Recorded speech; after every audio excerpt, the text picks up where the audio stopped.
Hello guys, hope so you are doing good. In this video I will show you how to fix keyboard disappeared in Moto G77. First of all, set as default keyboard. Open setting.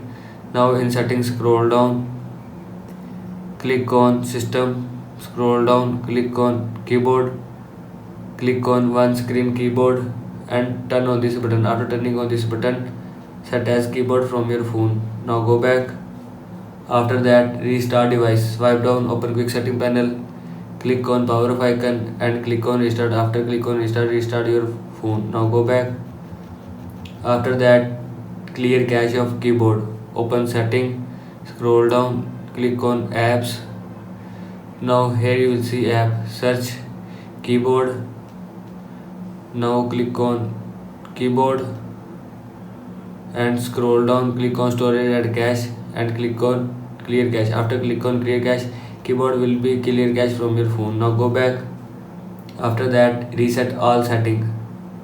Again open setting, scroll down, click on system, scroll down, click on reset options, scroll down, click on reset device and again click on reset device.